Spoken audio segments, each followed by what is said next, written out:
As we discussed this morning, as we heard from Dr. Nabinet quite a few times, and I mentioned at the end of the session, the importance of communicating with our pathologists and our surgeons.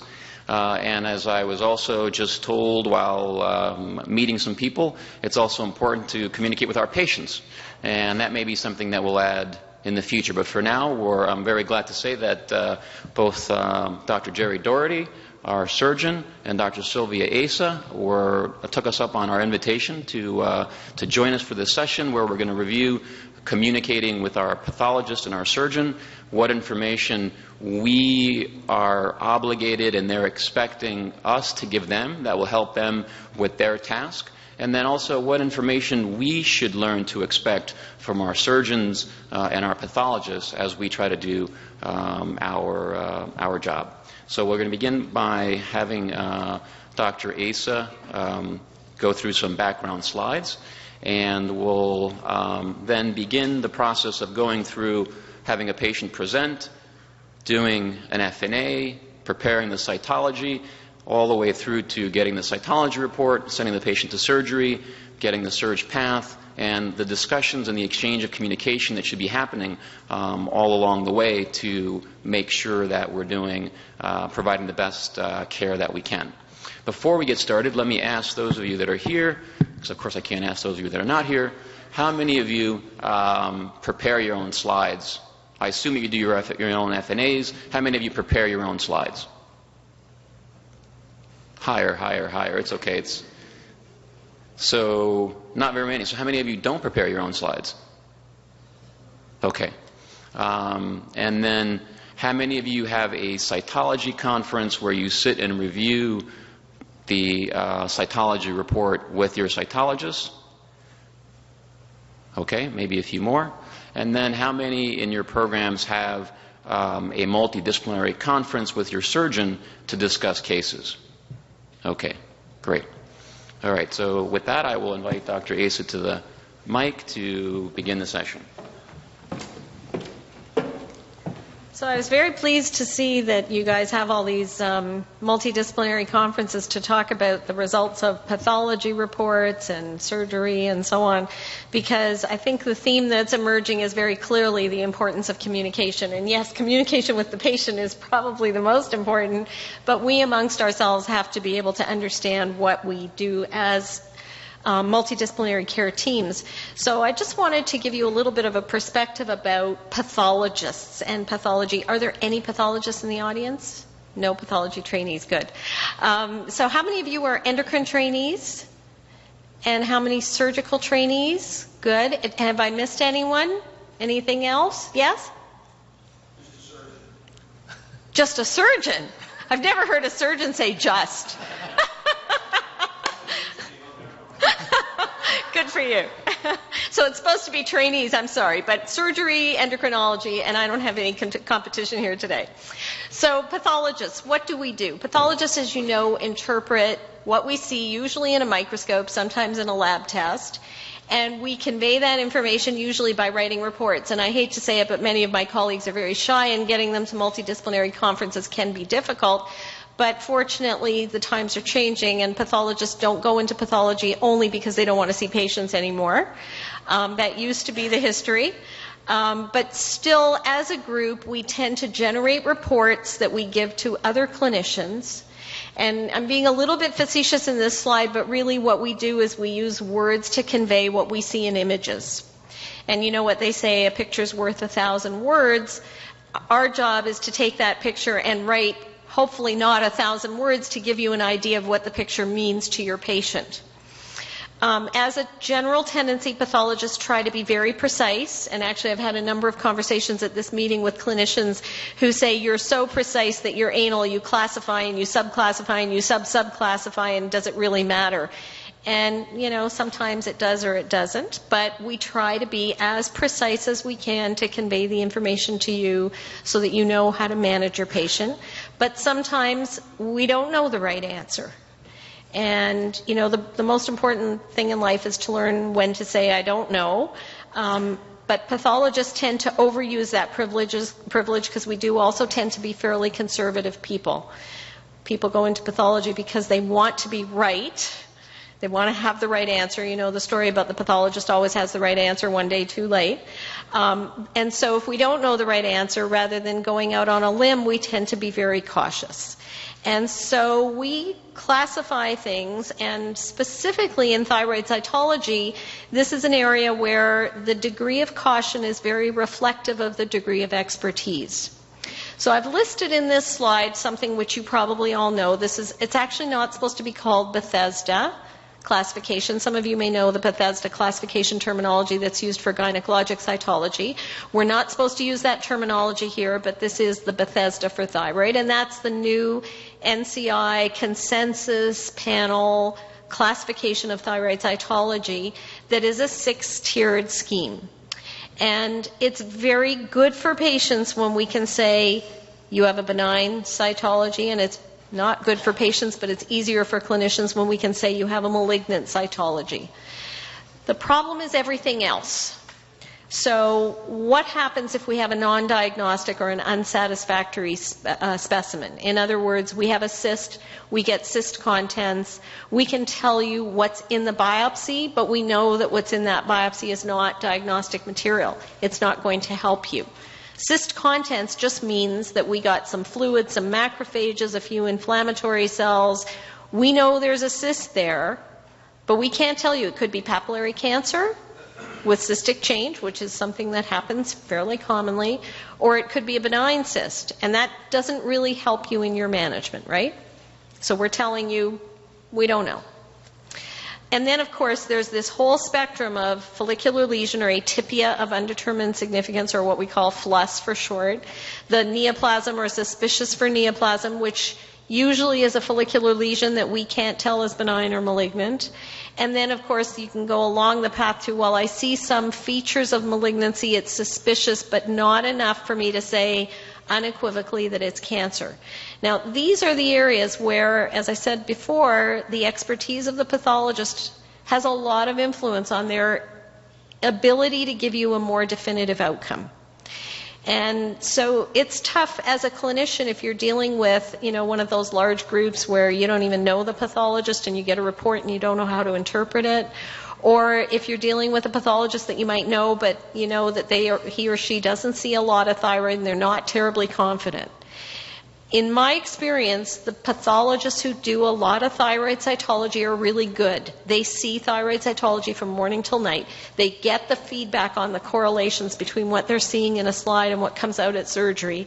And they tend to be much more unequivocal. They'll give you a definitive benign much more readily, whereas somebody who sees a little bit of atypia might say follicular lesion or atypia of undetermined significance. Somebody who's seen reactive atypia of Hashimoto's or of a degenerate nodule will be much more confident in saying, I know this is reactive.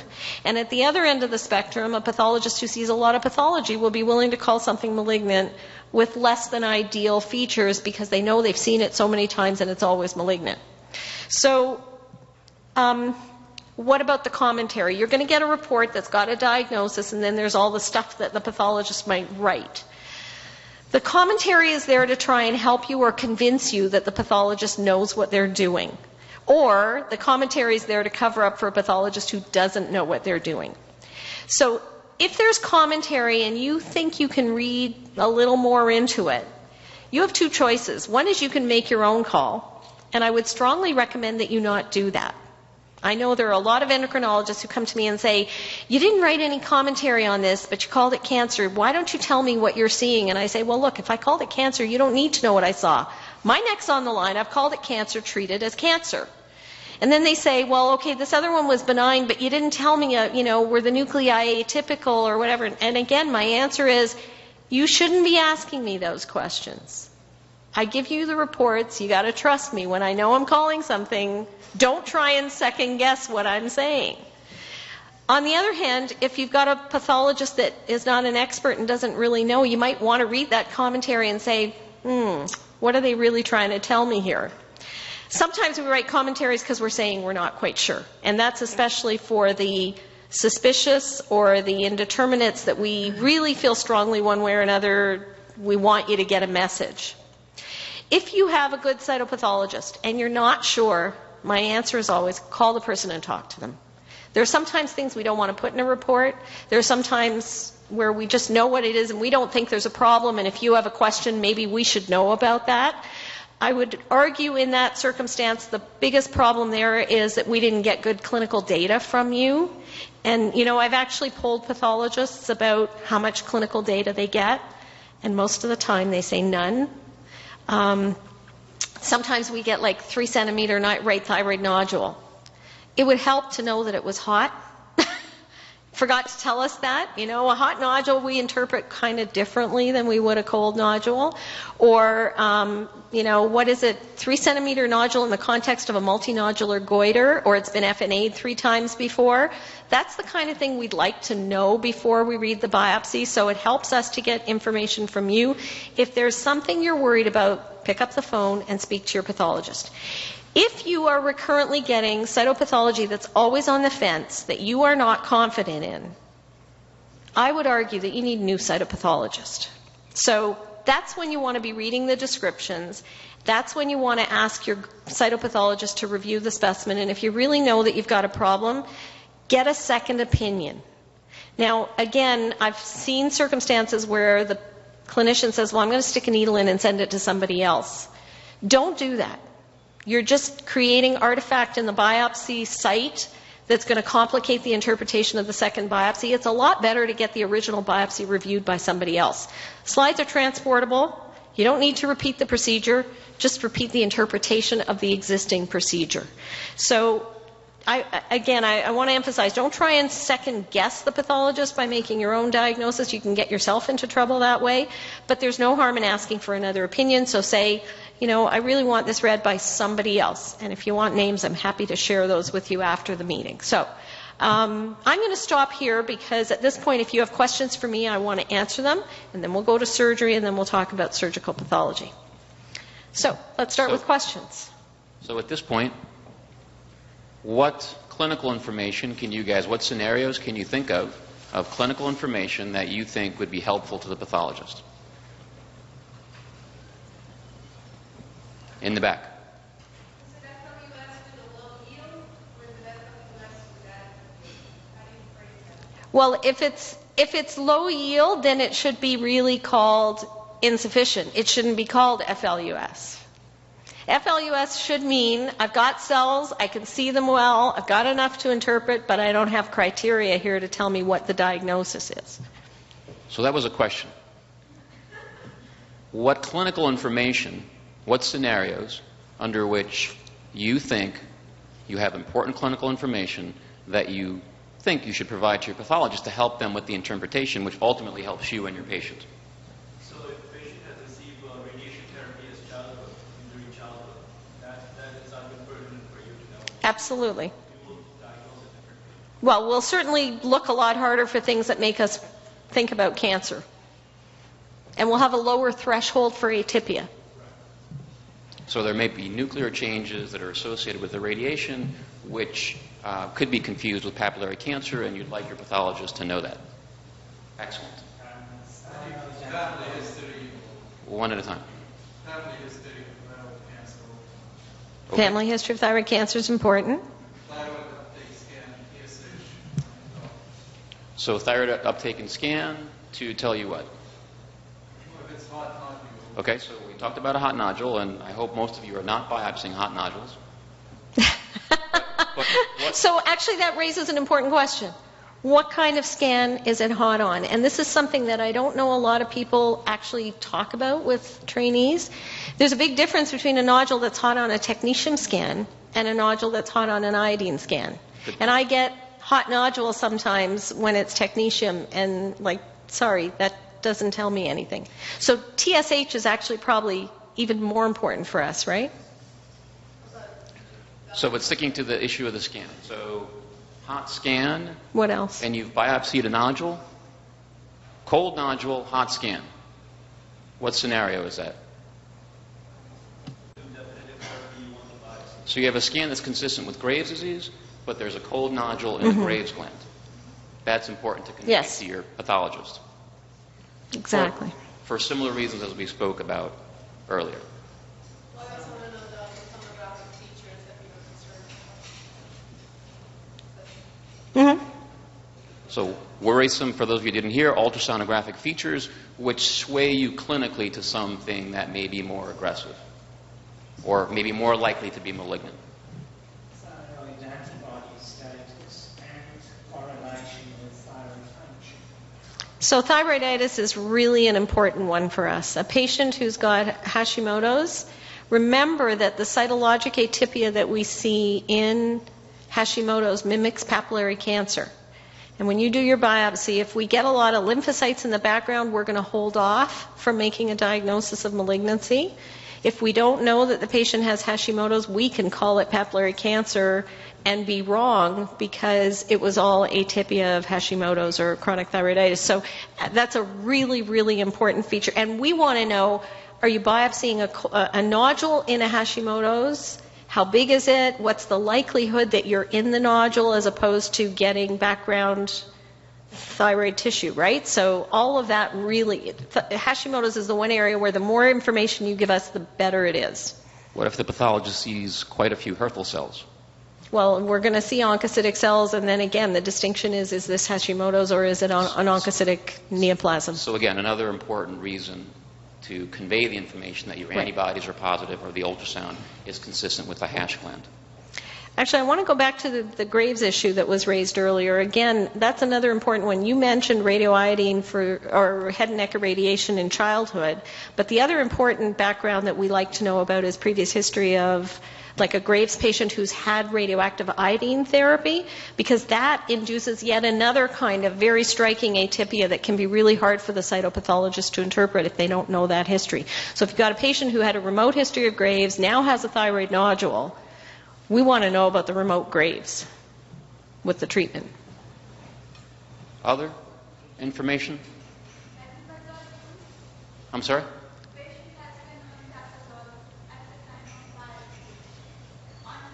On methimazole.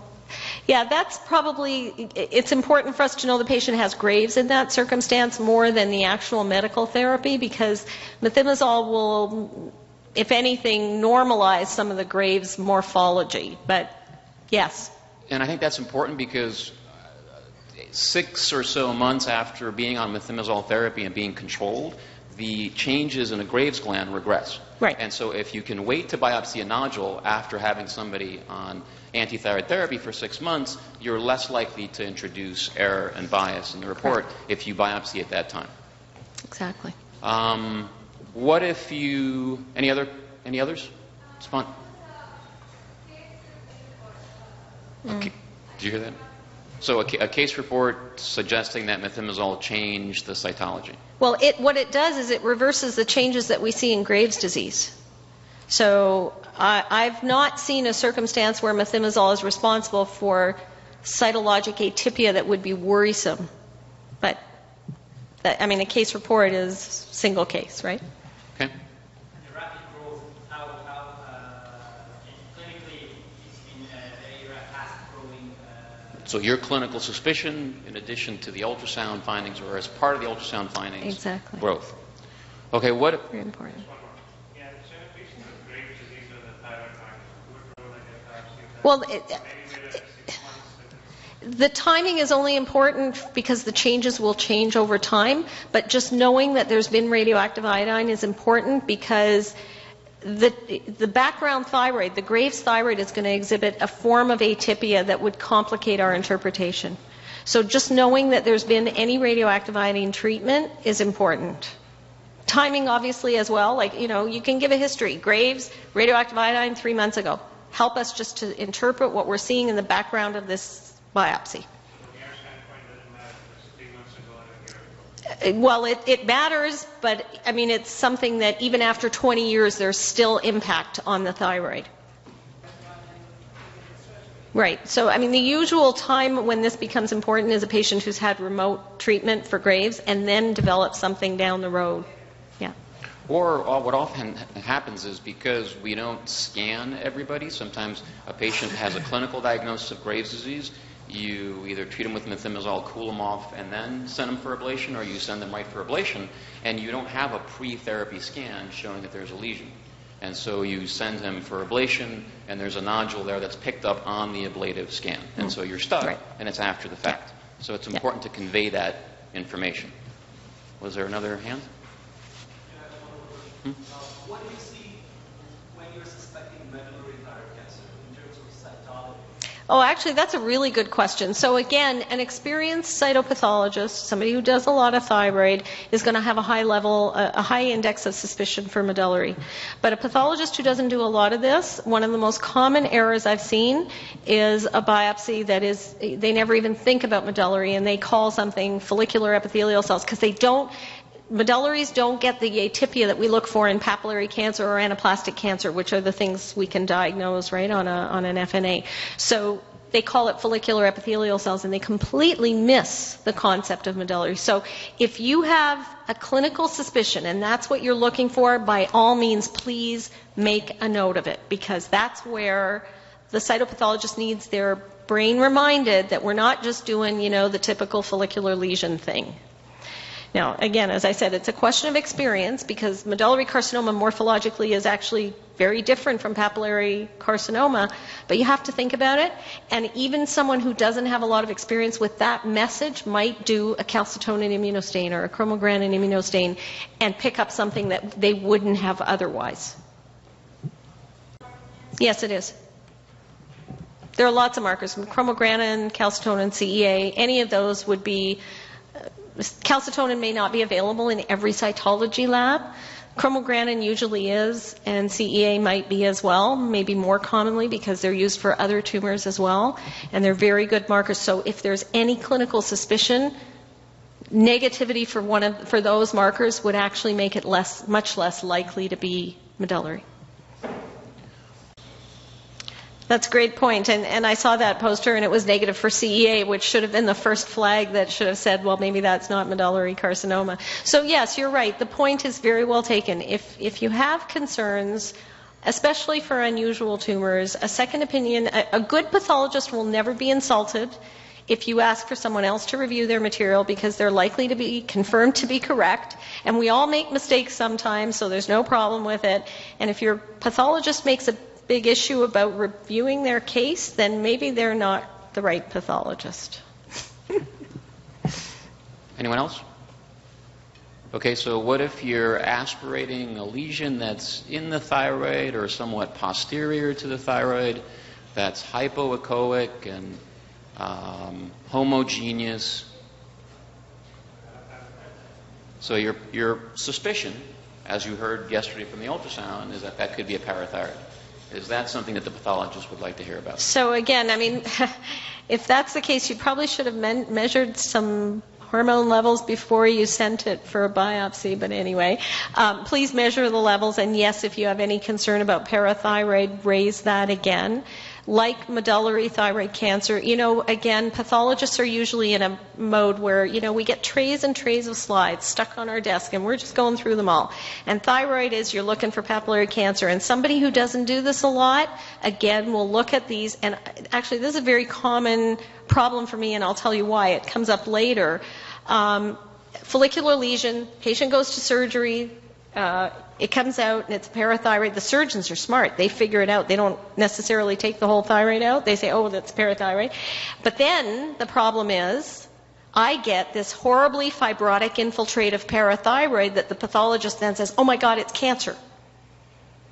And I want to know, why is it looking like this? Is it cancer, or could this be post-FNA artifact in a parathyroid? So I want to go back and review the original cytology, and lo and behold, what was in there was not follicular cells, it's parathyroid cells. And then the whole story comes around and we know it, but that creates a series of complicated events. So if you have a clinical suspicion, yes, definitely say so, because we're going to say it's parathyroid. The surgeon will know pre-op that that's what they're going in for, not a thyroid nodule. And I will know when I look at the final pathology that it's an FNA effect on the parathyroid that's probably benign as opposed to a cancer. So, yes. So on that point, two questions then. So if we, on ultrasound, as we're going to do an FNA and we're doing our ultrasound in the office, suspect that this could be a parathyroid because of the characteristics and location, you're suggesting that we don't do the FNA. No, you can do the FNA, but order your bloods at the same time and give us that history, and we'll look at the blood levels before we report it. Okay. And to the second point is, how difficult or easy is it to, on cytology, make a diagnosis of parathyroid versus a follicular lesion? Again, question of experience, and think about it. This is actually much harder than medullary carcinoma is easier to recognize, to distinguish from thyroid than parathyroid is, because parathyroid cells look just like follicular cells unless you're really thinking about it and you go looking for the clear cytoplasm and stuff, which thyroid can sometimes have. And again, it's a place where we need immuno to verify it. So if we're thinking about it, we'll do the immuno and we might pick it up. But if we're not thinking about it, we're likely to miss it. No one knows, yeah. Yeah, well, that's part of the trick, though. I mean, you have to have that clinical suspicion. Even a differential diagnosis will help us to think about it. Okay, what if you have a patient who has long-standing Hashimoto's thyroiditis on a stable dose of thyroid hormone, who over the last 6 months to a year starts to be out of control, needs to increase usually her dose of Synthroid when it was stable for the longest time, and at the same time develops a large goiter, usually bilateral. And you're suspicious, and you're going to biopsy that. Could be a lymphoma. Is that something that you think you should let your pathologist know? So actually that one's easier for us because lymphocytes look really different from thyroid cells. And again, a question of experience and availability of technology, but the distinction of lymphoma from a reactive lymphoid process is the trick there, not thyroid or papillary cancer versus lymphoma, right? That question then takes you to you need a lab that has the technology to be able to do the tests, right? And most labs, I hate to say it, don't. I'm fortunate in my lab we can do flow cytometry on little tiny needle biopsies, and if you're nodding your head, you do too. That's great because the cytopathologist will screen it, look at it, and say, oh, let's do flow. And if you're collecting the specimen, it's actually very helpful if you can let them know that, so they'll do it right away fresh. They can do flow cytometry if we find a monoclonal or a B-cell type predominant population. That will help us make the diagnosis up front. Otherwise, you're going to have to go in and do another core biopsy or something else to verify the diagnosis later. Okay. Oftentimes I see my fellows over biopsy at least the first years, not the second years who are sitting here in the audience, but the first years. And they want to use all the material, so they make 2, 3, 4 slides from that material. Is that something that the pathologist would like to know about? Well, so the answer is it depends. This is where you have to work with your pathologist very carefully. If a clinician makes good slides, we need one good slide. But unfortunately, many clinicians don't make good slides, and if you don't look at slides, you don't know what a good slide looks like, right? So the best advice I can give you is when you first start doing smears, go to your pathologist, look at your slides with them, and they will tell you what you're doing right and wrong. And when you've mastered it, you're going to know. And if you make good slides, 1 or 2 is more than enough. We don't need more material. We need material we can see. The biggest problems we get from clinicians when they make their own slides is too much blood, too thick slides where we can't see through what's on there, or slides that are irregular where there are clumps and then areas where there's nothing. Okay? So, you got to learn how to make your smears well. Once you do that, we don't need 6, unless you're not sure you're in the lesion, right? So you have to be sure that you're getting in there. How many of you have access to a pathologist who will come and do on-site assessment for you? See, if you're working with someone in that context, you're going to learn really quickly how to do it right and wrong, and they're going to be there and they're going to tell you, I got what I need, stop, thank you. That's the ideal scenario, but I know real life is you can't do that everywhere. Better to be safe than sorry then. The more the merrier. So before we move on, that was going to be my last point, and that's that the pathologist can only tell you about the cells that you've aspirated. So if you've gone through the lesion or you haven't gotten to the lesion and you're aspirating normal thyroid cells around the lesion, or a hash gland or a Graves gland around the lesion, that's what they're going to comment on. and they don't know where your needle tip is. So you have to be very careful and be clear of where you're aspirating and what you're aspirating. So if I can just follow up on that, that's something that at our institution we actually do on the follow-up. When we get the surgical pathology from the patients who've had FNAs, we do those kinds of correlations, and we actually tell folks, you know, this was called benign, but it's malignant because you weren't in the lesion, you were aspirating outside. Because I can tell you the pathologist looking at the surgical pathology can see where the FNA was taken from. There's a scar there, there's a hole, there's reactive stuff, and so we can see it. So again, communication. When you start doing this, work with your folks and get to know when you've done it well, and you're going to recognize that feel. I was told that at the Mayo Clinic they take a photograph of the needle, actually, so they know where the needle was. You can. I mean, as You long can, as you... yeah. From the ultrasound, yeah. That's only if your pathologist comes to you afterwards and says you weren't in the lesion, and you want to prove to them that you were in the lesion. Otherwise, if you see the needles there and you're in the lesion, then I think you're good. Or 27s we use. I'll tell you why. 25s, as soon as you suck a 25, you're getting the least resistance, or a 22. The least resistance comes out, what comes out with least resistance? Blood. The bigger your needle core is, the more blood you get. Doesn't help us get cells. So smaller needles are actually better. And you That get was- enough cell. Not that I know of. It may be, different Yeah, regionally. maybe local. Locally or regionally. It's not ours either. Okay, so Great. with Dr. Asa, have we given you all the information Now that it's you time need to to know? send our Is there patient anything to we left out? surgery. Okay, Great. so I'll we've come back and talk about surgical. we've conveyed the information, we've made an accurate diagnosis, and it's a lesion that needs to go to surgery. So we call in our surgical friends. And Perfect. so I'll let Dr. Doherty give some background, and then we'll... Okay.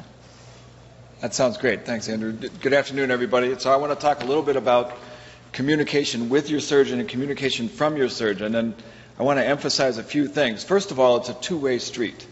So you need to communicate with your surgeon about what you think about the patient, where your concerns are. Are you doing this because you're very suspicious that this is a cancer, or because you're referring the patient because they're symptomatic from this nodule and it might be a cancer, but even if you knew it wasn't, you would take it out anyway? That communication is very important. And if your surgeon doesn't want to talk to you about those kinds of questions, you should probably find a different surgeon. You really need to find somebody who's engaged in that patient care process. And if they don't want to talk to you about it, there's probably plenty of other ones who would. So it's that two-way street. So you should be able to talk to them. They should talk to you also. After they've seen the patient, they should communicate back to you somehow about what their interpretation of the patient's situation was. It's not always going to be the same as what you thought you were sending the patient for. They may have a different perspective about the contralateral nodules, or when they talk to the patient about all the risks and benefits, they may have come out to a different conclusion. And that's fine. That's what you want from a good consultant, but they should communicate that back to you. If you talk to your surgeon, though, they should talk back. I want to talk most of the time today, though, about operative reports. How many people here have read an operative report? Every hand should go up, right? You guys should all read your operative reports. How many people have read an operative report that made no sense at all? Okay, so you can get a lot of information about your surgeon by reading the operative report.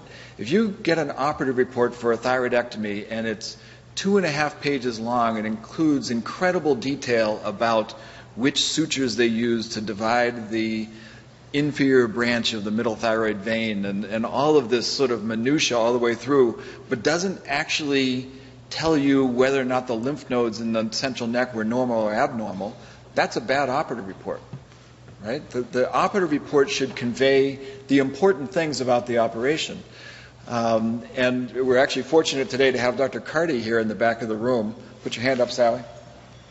So Dr. Carty is the head of endocrine surgery at University of Pittsburgh, and she is the lead author on the paper that's in your packet about operative reports and communication from the surgeons, or among the patient care team specifically focused on the surgery.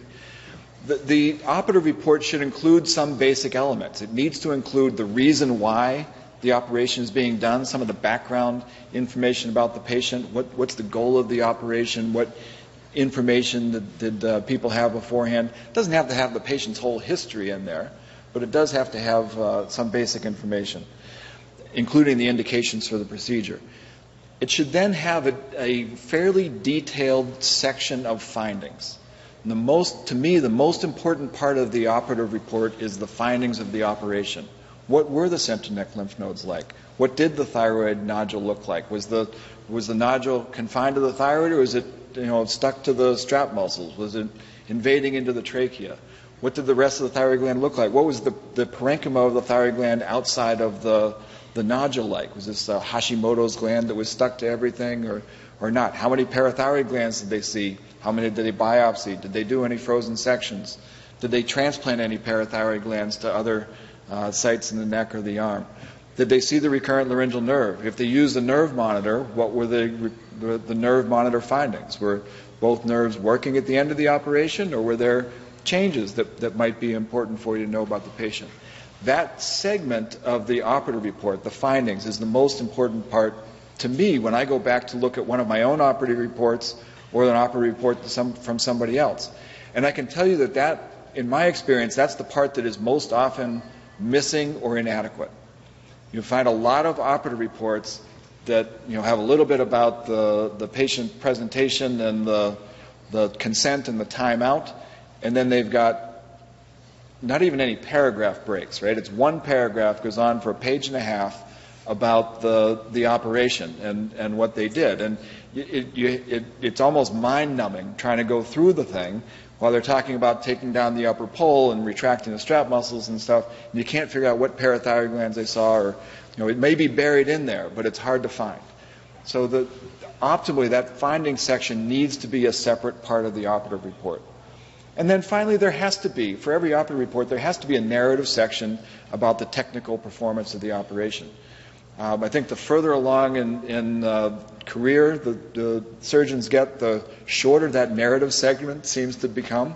When you read the operative reports from the residents, when they first start dictating operative notes, this tends to be very long and includes, what size and which suture they use to close the strap muscles. It's 3/0 Dexon interrupted, with 4 throws in each tie and all this kind of stuff, which is totally irrelevant to the patient outcome. So a more experienced surgeon, that they may sort of gloss over that stuff, but it really doesn't matter. But it does have to be there. That's how surgeons get paid, that you have to document what you did during the operation.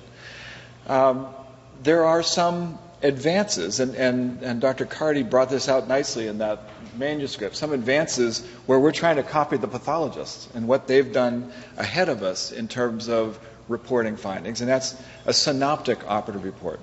Do all of your institutions use synoptic pathology reports now? If you get a pathology report on a patient, it has sort of for a malignancy typically, it has sort of a set categories of things that they have to report. So every breast cancer has to include the T size, it has to include the subtypes, it has to include the lymph nodes, the number that were identified, the number that were positive. It's a checklist in a way of making certain that we report all of the things that are critical for that patient. The pathologists are way ahead of us, I think, because the American College of Pathology requires this for those reporting now. But I think we should get there in surgery as well, and some places have.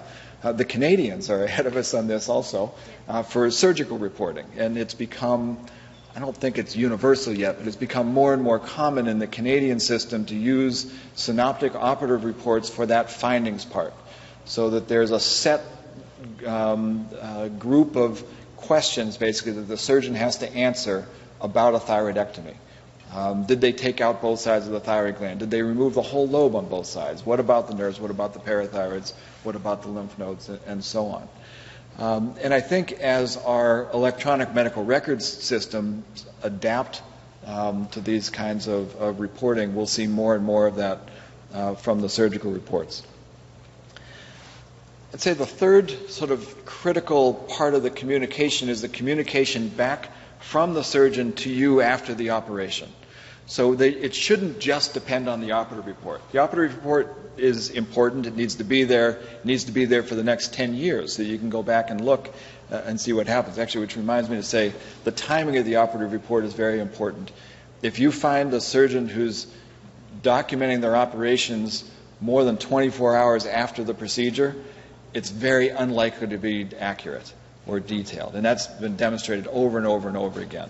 So most people who do this kind of stuff expertly document it right away before they leave the operating room or before they start the next operation, because we do the same things over and over, and it's hard to keep them all straight if you don't do it right away. So you got much more detailed reports then. But in terms of the reporting back to you, the surgeon, 85, 90% of the time it's going to be pretty straightforward, right? The tumor was what you expected it to be, the lymph nodes either were or weren't involved, the patient typically does fine, and so on. But in 10 or 20% of the time, there's going to be really important information that they need to get back to you. One of the nerves is out. The patient's hoarse, the nerve is intact, I expect them to recover, we're going to follow them this way. Or we found lateral node metastasis. There was a big node pushing on the jugular, and so we did a lateral neck dissection. We added on to the operation compared to what we went in there planning for. Or there was, the thyroid was stuck to the trachea, and so after removing the thyroid, we did a shave biopsy of the surface of the trachea, and that shows papillary thyroid cancer. It may be hard to tell, depending on how much we tell the pathologist, what that other tracheal margin means. But to you, that may be a very important piece of information to pay attention to the fact that that margin is positive and how that might change the additional therapy for the patient. So that third part of the communication is communication from you to the surgeon documentation during the operation, and the third part of the communication back to you is a critical portion of this whole process. So I think I'll stop there in talking about this, and maybe, Andrew, you want to... So, does anybody have any questions? Surgeons use dot phrases Yeah, so, it depends on, the question was, do surgeons use dot phrases to do the report? And it depends on the system that the surgeons work in. A lot of places have these sort of set reports that, you can use to just sort of put in the automatic parts of what you're doing. And I think that's okay. It can lead to the same cut and paste problems in operative reports that it leads to in endocrinology notes, so that they can come out a bit nonsensical if people use it too much or don't pay enough attention. In general, though, I think it's helpful because it allows people to focus on the important part and sort of use a shorthand to get through the rote part of it. Good question. So,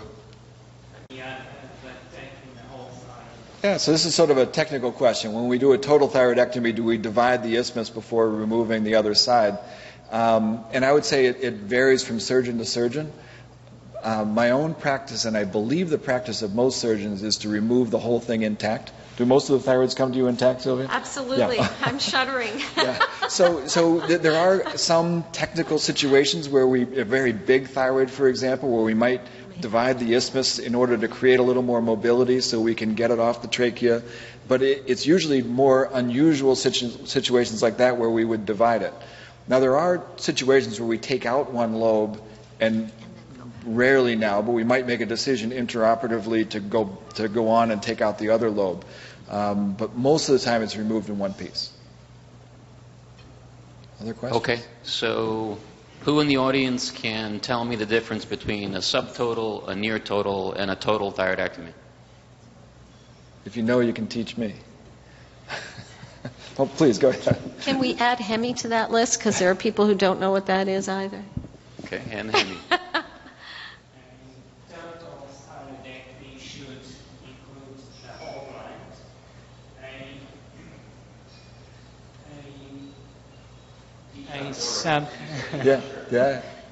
A subtotal thyroidectomy is what I usually do in Europe and in South Africa, where I did most of my work. where we don't use radioactive iodine for Graves' disease, so it's the operation that I do for Graves' disease, leaving perhaps a small fragment on each lobe, so that's a subtotal. And near total is what we do for certain carcinomas where we want to preserve perhaps a small area of posterior thyroid lobe, so as to perhaps, if we haven't been able to identify the full parathyroids, try to maximize the chance of preserving an intact and well-vascularized parathyroid. That's actually a very good description, and I'll amplify that a little bit, and then I'll tell you why I'm confused. So the total thyroidectomy is exactly what you said, removing the entire thyroid gland. The thyroid gland is attached to the larynx at the ligament of Berry on each side. The ligament of Berry is this dense bit of tissue that includes some arterial and venous supply in it that is attached to the trachea immediately anterior to where the recurrent nerve goes into the larynx.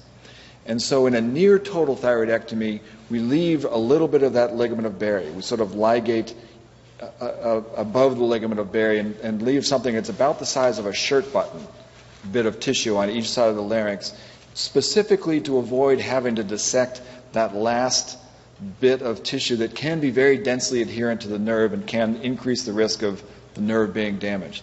We leave a little bit of tissue because we know that the radioactive iodine can get rid of that, and we want to try and mitigate the risk of nerve damage. The subtotal thyroidectomy, as you described, is leaving a bigger bit of tissue on both sides that's almost the whole posterior capsule of the thyroid gland that was more used for Graves' disease, is typically not done in the United States now for any of those indications. The reason I'm confused is because the surgeons will say they did a total thyroidectomy, and then the patient's not on any radioactive or not on any thyroid hormone, and their TSH is normal, right? And you do an ultrasound, it looks like there's a whole thyroid there left on each side. So clearly that wasn't a total thyroidectomy. So now I'm confused about that one, and so on. So surgeons may say they've done something, but that doesn't always mean, unless you know the surgeon, you don't necessarily know what they've done. But you can check on the pathologist report and as to how... The pathologist can't tell. I can assure you the pathologist can't tell the difference between a subtotal and near total and a total. We can't. However, I do want to make the comment, and I wasn't being facetious about the difference between a lobe, a hemi, and a subtotal.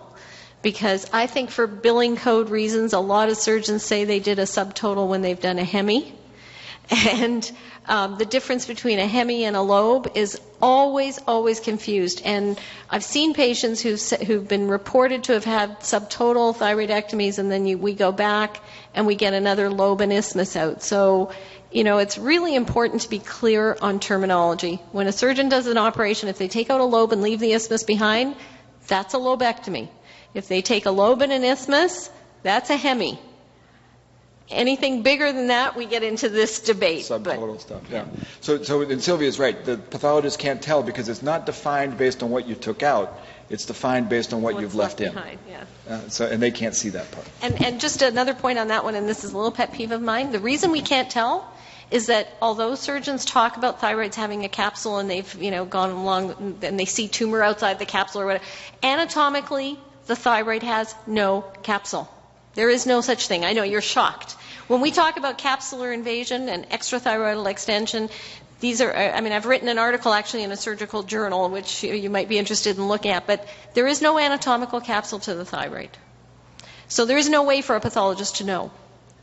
Unlike an adrenal or some other tissues where we can actually see whether the whole thing's out or not.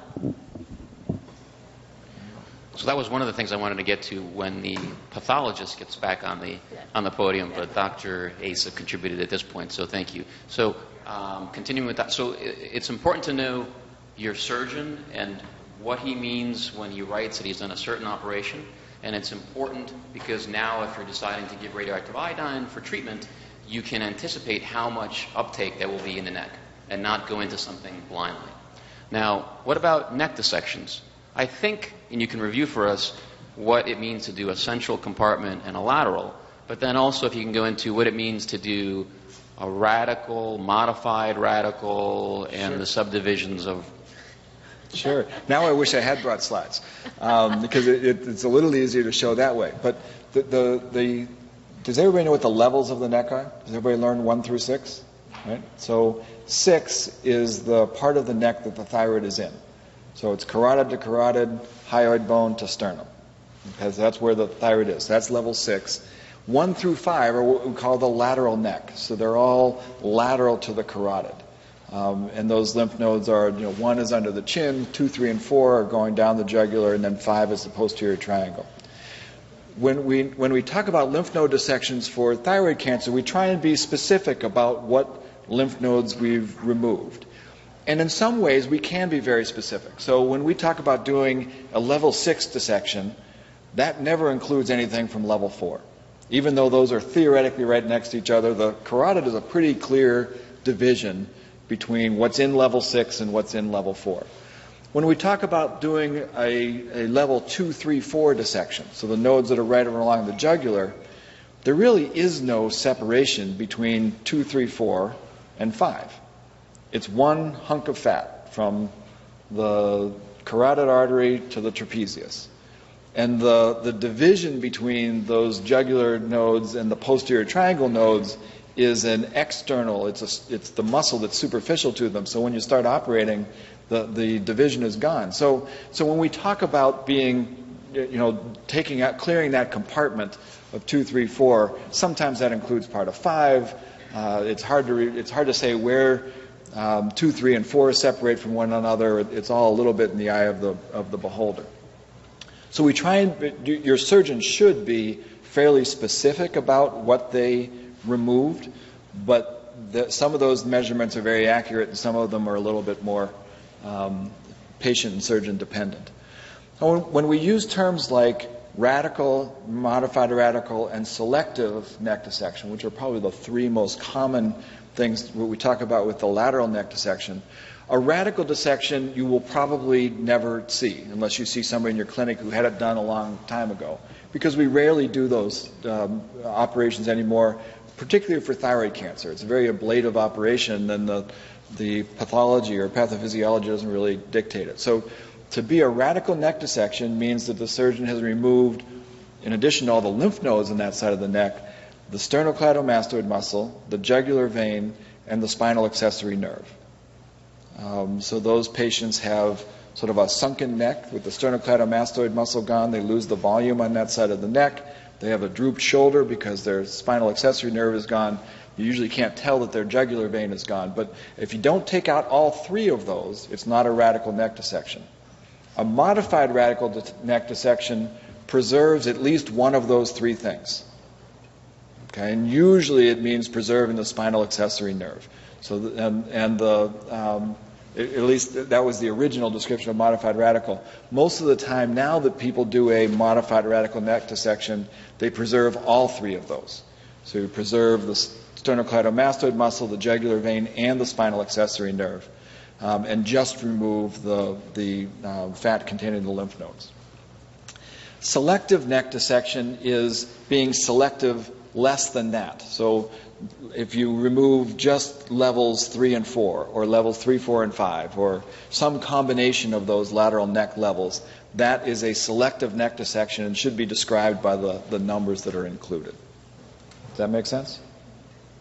I felt a little bit like a pathologist trying to describe a picture with words. So. But that's what you're trying to do. That's your goal, right? Right. When do you do the selective? Most of it. Selective is what we do most of the time for papillary thyroid cancer. So, and it's typically, by the ATA guidelines, it's typically based on the ultrasonographic and physical exam findings of where the lymph node metastases are. And probably the most commonly used principle for which compartments should be dissected is the compartment that includes the abnormal nodes and the compartments that touch that one. So if it's level 4, then you take out level 3 and part of level 5. So you sort of remove what's right around there. Good question. Okay. Any other demands that we should have of our surgical colleagues? in your estimation? I think you should, my personal opinion, you should be judgmental about your surgeons. Endocrinology, I think, has been ahead of a lot of other medical fields. For a long time, endocrinologists have seen part of their role as selecting the right surgeons for their patients and finding surgeons that they work with. And you guys have probably all you've heard this before, find 2 or 3 or 5 surgeons, whatever it is that you work with, that you know what to expect, that you know that you can communicate with and hear back from and get good outcomes for your patients. And I think that will serve your patients well. But you should definitely be judgmental about what you get. Okay, so the lesion's out, the surgery's been done, and now we're back to the pathology. And while Dr. Asa is going to the mic, I want to go back for a second and say, when we began, we held our feet to the fire and we came up with a list of things that the pathologist expects us to tell them when we're submitting an FNA. And we forgot to mention, just as we asked our surgeon and held his feet to the fire, the other part of this is being demanding of the cytopathologist and now the pathologist. And one thing that comes to mind that we see often when we get reports from the community is a cytopathologic diagnosis that says no malignant cells, which we've heard is barely a report and unacceptable because that doesn't tell you that there's no cancer. It probably tells you that it was a sample that was inadequate, but it's tough to know if you're just reading something that says no malignant cells. So I think we can agree that that's inadequate. And that we should have a greater demand of our cytopathologists, especially since we're being so good in providing all that clinical information. So if you go back to that slide of the classification that I had before, that's what you want. You want one of those categories, and that's not one of them. Okay, so now we're into the surgical pathology, and this slide was really to remind you to talk about formats of surgical pathology reports. And I know we have, every department has a lab information system that generates reports, and some of them are homemade, some of them are commercial. In my mind, all surgical pathology reports should be structured the way I have structured this here. The first thing you should read is the diagnosis. And I know most of them, you have to scroll through 2 pages to get to the very bottom of the report to get the answer. That's a little pet peeve of mine. If you have any influence over your pathologist, I don't know about you, but I like to get the answer up front. So what do you need to read? You need to read the diagnosis. If you're reading at the end, you're going through 2 pages of gross descriptions, right? And how many of you read gross descriptions? Do you? Fantastic. You don't need to, I think. But anyways, the surgeon might want to read the gross description because the surgeon wants to make sure that what he sent got to the lab and was looked at by the pathologist. But the pathologist should be responsible enough to be able to interpret all of that and give you a diagnosis and a comment. And the diagnosis should be, what do you really need to know about this specimen, right? What was in it? So my reports always start with, I got to build my LIS the way I wanted it. The first thing is the diagnosis line. And what I'm going to put there is papillary cancer, 3 centimeters, classic variant or follicular variant. That's what you need to know, right? Or what if it's an angioinvasive, poorly differentiated carcinoma with resection margin involvement? Like, what are the highlights that you need to take home? First and foremost, get your antennas up and say, oh, I'm dealing with this, that, or the other. Then I usually have a comment. And if there's no comment, it means there's nothing more to say. It's a simple case, straightforward. You don't have to think about it anymore. If there's a comment, it means that there's something you need to have paid attention to. Like what? This is a medullary thyroid cancer with C-cell hyperplasia on the opposite lobe. Please do RET testing for this patient. Or there's something unusual about this tumor that I really want to bring to your attention. It's got areas of dedifferentiation that may not qualify as poorly differentiated, but I'm really worried about it. Or, something that is in, I want your attention. And then, as you heard from the surgeon, we have all this synoptic data.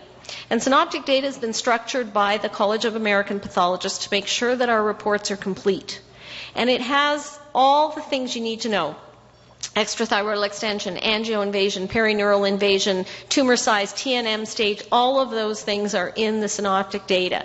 And you should become familiar with the structure of the report from your institution so that you can find the data that you need. If these synoptic reports are done properly, they're line by line, and it's easy for you to find what you're looking for. But I argue that you shouldn't have to go looking through the synoptic data. I should be giving you what you really need to know at the top. And what you really need to know is tumor size and any bad features, classification and any bad features, right? If there's extrathyroidal extension, if there's angioinvasion, you shouldn't have to go through synoptic data to find it. It should be there. So tell your pathologist if that's how you want to get it. But as I said, don't waste your time reading gross and microscopic descriptions. I don't even provide microscopic descriptions anymore because everything you need to know is in my synoptic data. The variant, is it follicular architecture, is it papillary, is it cytology, is it oncocytic? All of those things are in there. So why should I give you a microscopic description? You know what you've got from all the data I've given you. Now, what are the difficult areas? The borderline lesions are always the hardest thing.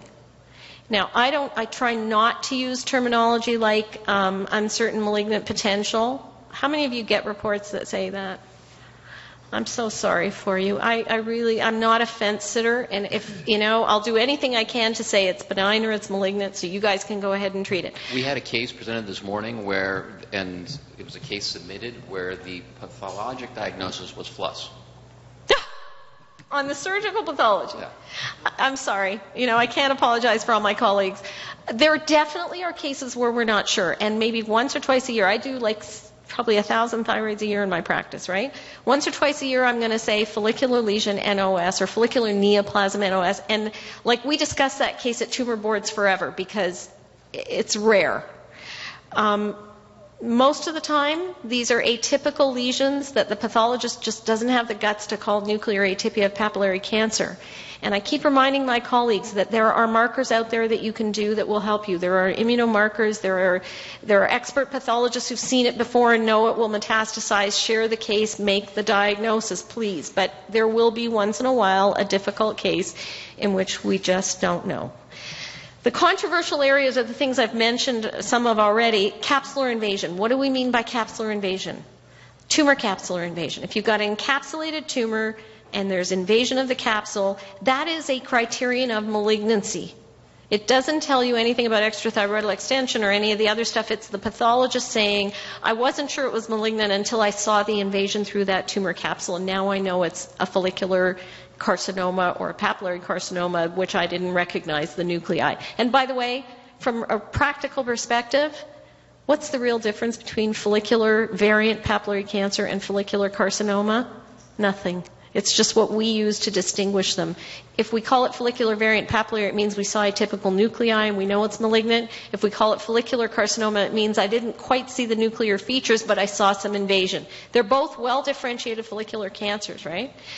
The thyroid capsule story I just mentioned, there isn't one. So when we talk about extrathyroidal extension, this is at the bottom. What is extrathyroidal extension? You all know that the TNM staging, there's an A and a B based on the degree of extrathyroidal extension, and the reason for that is that A doesn't mean anything. It's not really extrathyroidal extension. B is when you have real extrathyroidal extension. This is a really gray area. The other area that I think is really important, and there was a poster at this meeting on this, vascular invasion and its impact on behavior. If you have a pathologist who calls vascular invasion a lot, don't trust them. Vascular invasion is really only seen in about 3 to 5% of well-differentiated thyroid cancers. But when it's there and it's real, it's bad. So again, get your pathologist to really start to understand what they should be calling. So these are the tough areas that I know you're going to struggle with, and again, it's a question of working with your pathologist and getting to know what it means. Just like in cytology, if you know your pathologist calls FLUS a lot and you know it's usually benign, here you're going to start to learn, is your pathologist, in my practice, I'm tough. I never call angioinvasion unless I'm absolutely 100% convinced this thing is in the blood vessels. But when I call something angioinvasive, it's the first word in my report for a differentiated cancer, and my surgeons and endocrinologists know that they're going to have to treat this patient with significant doses of radioactive iodine or whatever, local radiation something, because this is a bad tumor. So, when should you call your pathologist? Whenever you're not sure what they're saying. Hopefully that won't be very often if you start to work together. Whenever there's a discrepancy between what they saw and the clinical features. I had a case last week of a patient who the clinician was sure it was benign. A different pathologist looked at it. They called it follicular carcinoma, minimally invasive. The clinician called me and said, I really didn't think this person had cancer. Can you review it? It was post-FNA artifact. There are areas that are subtle in thyroid pathology, and again, a good pathologist shouldn't mind if you ask for a second opinion. What if you're not sure? So they missed something in the report that you want to know. Remind them. If they're doing synoptic reporting, that shouldn't happen. And at the end of the day, just as I said before, don't hesitate to ask for another opinion. So my key messages as a pathologist, get to know your pathologist. Learn the verbiage, learn how they structure their reports, become familiar with it. As much as possible, use the pathologist that you're comfortable working with, because you will have that communication and you'll develop a relationship. Get to know what they do well and what they don't do well. Learn their language. And most importantly, don't ever be afraid to ask for another opinion. If you're lucky to work in an environment where there are a couple of folks, and one person gives you something, did you have Joe look at it too, maybe just to quality assure that thing? We do a lot of QA in pathology. We're supposed to. I actually demand in my department that at least 25% of cases get seen by 2 pathologists before they sign out the reports, because we're doing interpretation. It's a very subjective field, and there's intra and inter-observer variability. If somebody asks me, did so-and-so look at this case too, I'm never afraid to say, of course I showed it to them, or, you know what, maybe I should have them look at it. And if somebody wants me to send a case for a second opinion, so be it. That's how it should be. That's quality assurance. So since we talked a lot about capsules, I'll ask Dr. Asa to tell us what it should mean to us if we get a diagnosis of a typical papillary carcinoma with a capsule. So that's actually a controversial area. Classic variant papillary carcinomas are usually infiltrative, but there are some that grow within a capsule, and we can actually see them as encapsulated tumors. In my opinion, and this is my humble opinion, I don't think it should change the way we manage those patients, because papillary carcinomas that are classic variants will grow the way they always grow. They'll metastasize to lymph nodes and they'll invade somewhere. And even if the pathologist didn't see it on the slides, there's going to be invasion somewhere. That's not so true for follicular variant papillary carcinomas, and there's a lot of literature suggesting that a fully encapsulated lesion, even if it's malignant, will do better. Again, I say this with some hesitation and some caution because I have seen those tumors spread to bone. So I'm not thoroughly convinced of the literature that says encapsulated follicular variant papillary carcinoma is basically a benign lesion. I don't believe that. And that's why I still call it papillary carcinoma. Some people call those adenomas, but as I said, I've seen them metastasize. I've seen them go distant.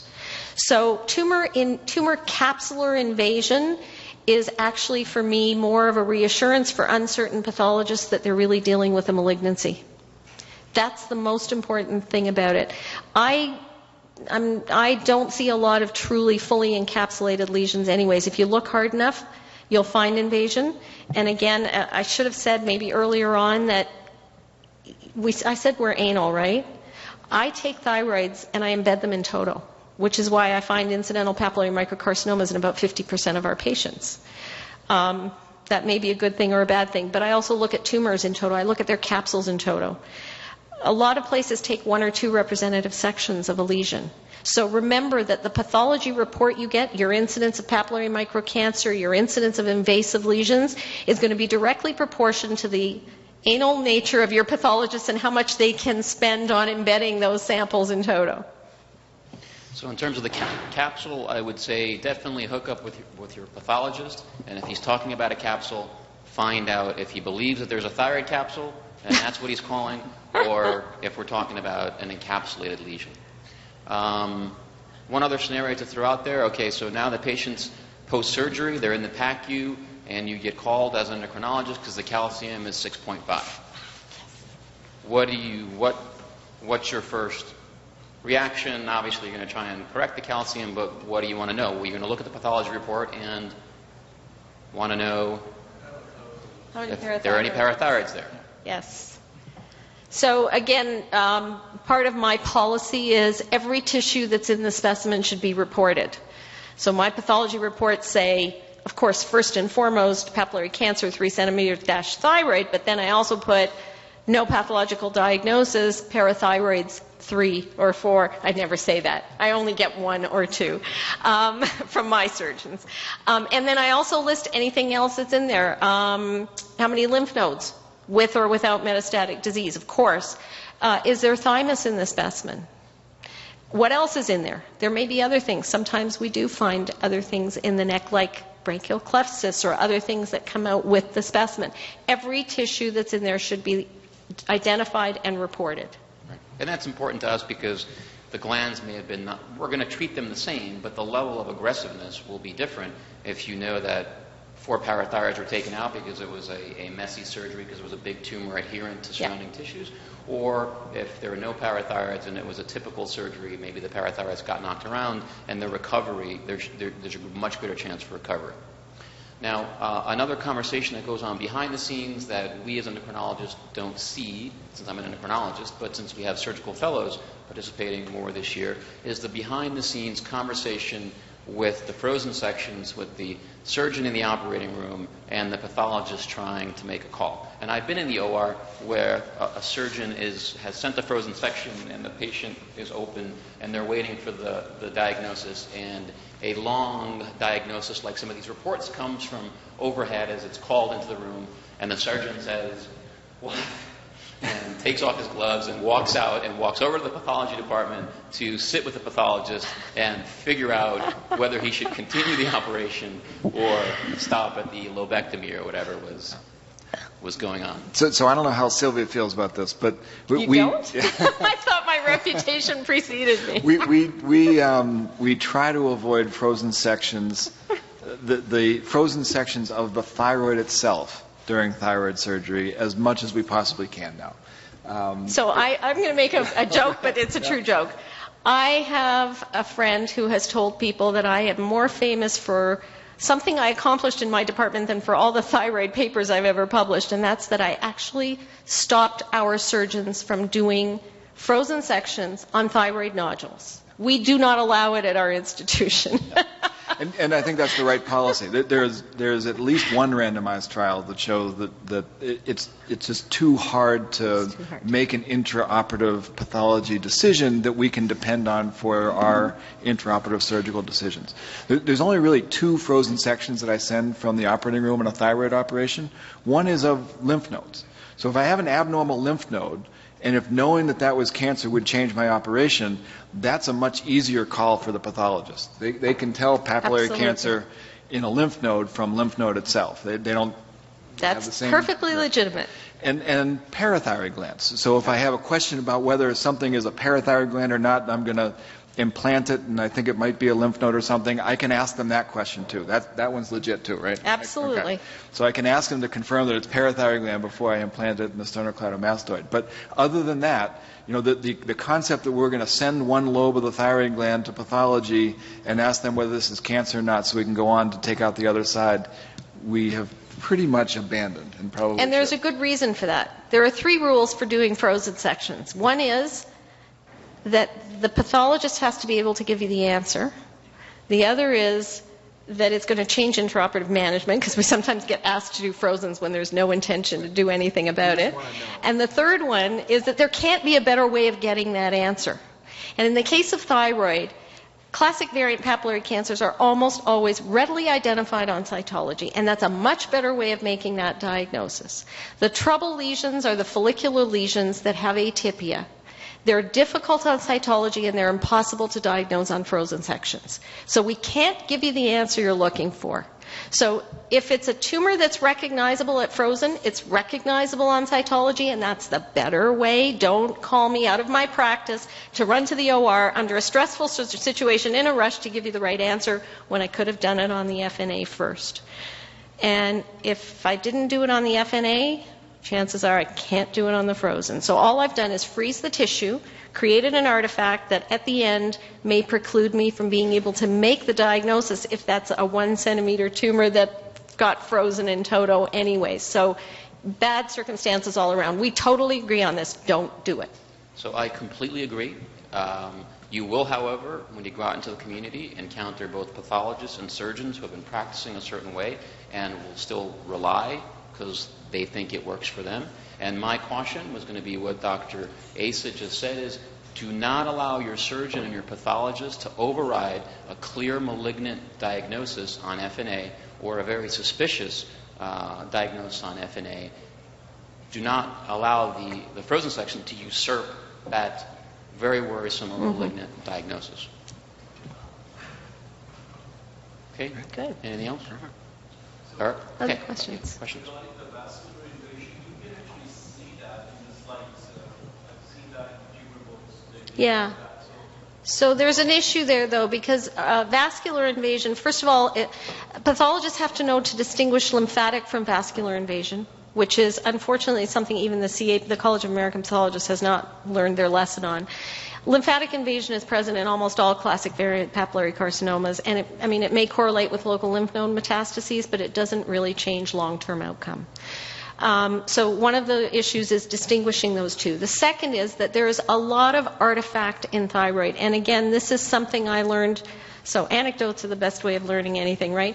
When I started off as a young endocrine pathologist, when that didn't exist as an entity, I worked in a hospital where there were 2 thyroid surgeons.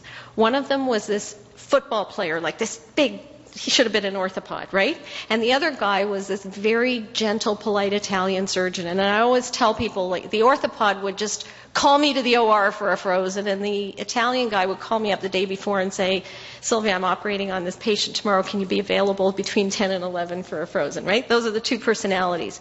After 2 years of working with these guys, I had angioinvasion in every tumor that the orthopod had operated on, and none in the Italian surgeon's cases. So I did a study, which we've published, where we actually squeezed thyroid nodules at autopsy, like even goiters.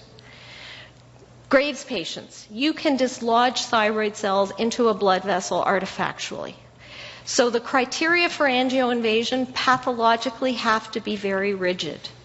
And a lot of published literature, there are some papers out there saying angioinvasion doesn't affect outcome in thyroid cancer. If you look at the pictures that those people have published, it's artifact. It's not real angioinvasion. So pathology has to do a better job of recognizing criteria, but when you use the right criteria, we've published our series, in differentiated thyroid cancer, my rate of angioinvasion is 3%. In that 3% population of well-differentiated papillary and folliculars, there's almost a 40% incidence of distant metastatic disease.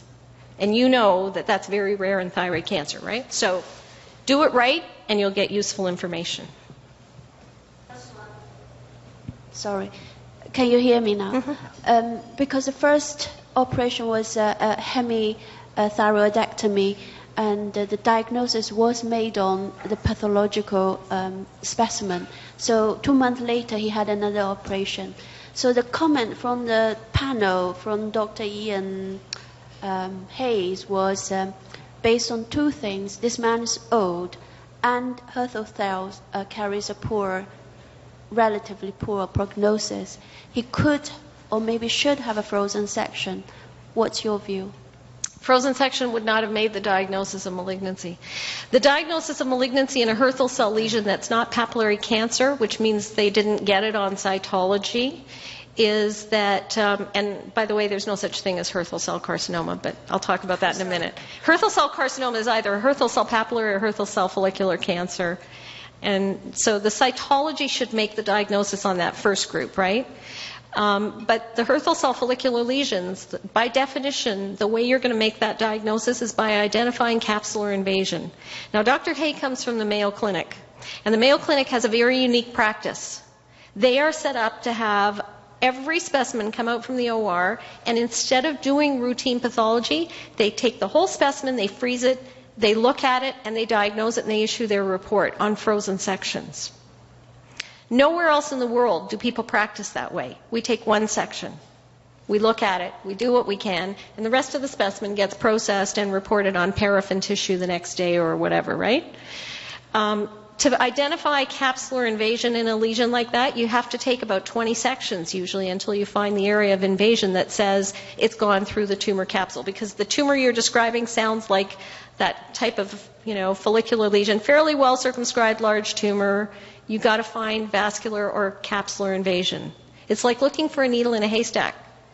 If you're not the Mayo Clinic, it's going to take an hour if you try and freeze that whole capsule, and the patient's going to die on the table, or the surgeon will will explode.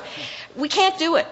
So you have to accept that there's going to be a percentage of cases where the definitive diagnosis is going to be made on the final pathology, and you will have to reoperate.